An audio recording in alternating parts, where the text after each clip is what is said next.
All right, 11J. This is called the average value of a function. I think if you went with the American terms, they call it the mean value. Mean value. All right, so average value of a function. What is that? They've given you this formula, and I think it is on your formula sheet as well for your exams, but you don't really need it. It's just more of understanding what that formula represents. This is what an average value is, or the theory. Theory is very basic. Let's say you got this function. You call it f of x. Okay, you got a curve.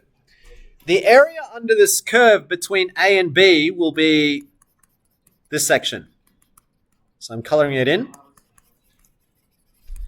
Whatever that area is, so let's call it A. Whatever that area is, they're saying, if I kept the same width of this x-axis value, so that width, so B minus A will tell me that width there in yellow. What they're saying is there must be a value somewhere on this curve such that, which is the height, right? Because if you're going to find the area, you can make a rectangle. So you can see that rectangle I'm drawing. They're saying there must be an C value. They call it C. It could be any letter that you want. But somewhere on this curve, there must be a height. Somewhere on this curve where if you took that height, which is this is C, times by the width from A to B, that area of that rectangle, which I'm calling in blue now, should be equivalent. So the area of the rectangle for C should be equivalent to the area under the curve of the function in red. That's all they're saying. Yeah, because the function can go up and down, but there must be a rectangular area exactly the same. But it's just the height is somewhere on that function. And that height is actually the average of when it goes up and it goes down. So the curve goes up and it goes down. That C value, or that height value, must be roughly the mean. That's the average. That's why they call it the average value function. If that is true, then just based on what we just described, we can actually model that in a formula. That's where the formula comes from. So we're saying the area in red, so the one I wrote over here, the area is equal to, from A to B of the curve, delta x, that area has to equal to the rectangle area, which we're saying there's some C value, which really to find that C value, you have to do sub in f of C, okay? So whatever that C value is, if I then found that height, that C value, whatever that C value is, that's the height, C times B minus A. And that B minus A, if you divide now both sides, so that's the rectangle, that's the height times the width, right? If you divide both sides by B minus A, then that average value, that height of C, that average value, or aka AVGV value, that average value must then equal to C equals to the area divided by B minus A. That's where the formula is coming from. No, that was a dot, I think it was, because my pen wasn't working. So that's what they're sort of saying. It's a C value. But just to make all this work, the C is actually talking about, we're actually talking about f of C, really. So if I had to write it properly, this should be f of C, where C is a value somewhere between A and B, where it gives you an average value. So the proper formula would be f of C. So usually they will say f of C is timesing B minus A. The area of this rectangle must equal to the area under the curve. So if you rearrange that, usually it's then written as f of C is equal to 1 over B minus A times 2 A to B f of x dx, where C is between A and B. Okay? Yep. You also think of it as like, when you have an average, you add up the values and then divide by how many values you have. It's kind of the same infinite sum, right? Yep.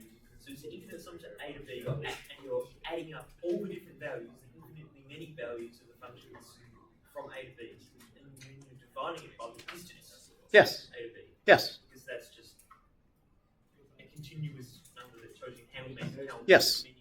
values are added up, right? That's very true. That's probably a nice way of thinking about it. If you look at the formula, what Pat is saying there, this is the area of the infinite sum, or finite sum, but infinite sum of all the rectangles that make up the area. Then you're dividing it by the actual width. So if you're dividing it, you're actually just working out the average because it's the sum of all numbers divided by the number of numbers. True? So in another way, yeah, that is another way of thinking about it. That's true. Very good. All right, team. So how do we apply this? We just use that formula right there. Find the area under the curve, divide it by the interval, and that should give you the average value. That's essentially when they ask for average value. That's what you're doing. So let's do the first two examples. I'll do the first one. You do the second one. Here we go. So it says find the average value of the following functions over the interval. So here, you don't have to sketch the graph, but we know that it's an interval of 1 to 4. So that means I'm finding average value, so f of c must equal to 1 divided by 4 minus 1. So that's my 1 over b minus a. Between 1 to 4 of x squared minus the root of x delta x. This works out to be 1/3 of 1 to 4. Actually, no, I'll just do it this way. Definite integral. Let's go. What's the antiderivative of x cubed? Adrian. X squared there. So yes, x cubed over 3 minus, who wants to have a go with the next one? Joe. Antiderivative of root of x. It's a bit tricky with the fractions. Be careful. X to the power of 2/3 times x to the power of 3 on 2. What was the other way around? Because it's x to the power of half, so plus 1, which is 3 over 2, because 1.5 is 3 over 2. So it should be x to the power of 3 on 2, but then if you're dividing by 3 on 2, it becomes 2/3 x 3 on 2. You said x to the power of 2 and 3 times x to the power of 3 on 2. But you were doing it in your head, so I got it. You get it. All right. So now that we've done that, let's now move on to subbing in the values. We're going to then do fundamental theorem of calculus, f of b minus f of a. So here we've got 1/3 times 4 cubed on 3, take away 2/3 of 4 to the power of 3 on 2. And then take away 1 cube, well, yeah, so that's 1/3 minus 2/3.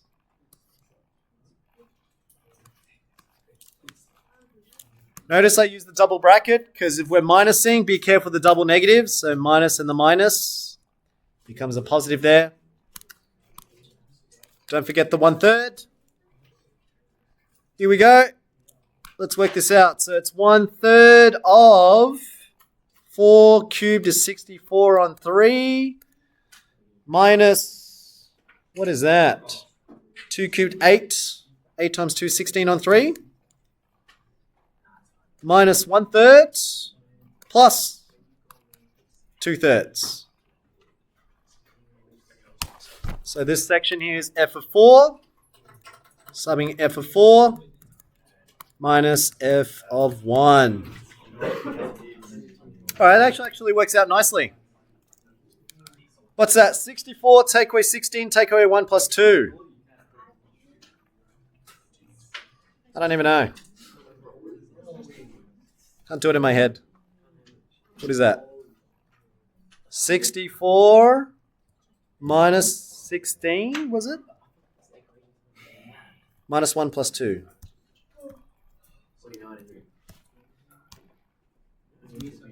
49.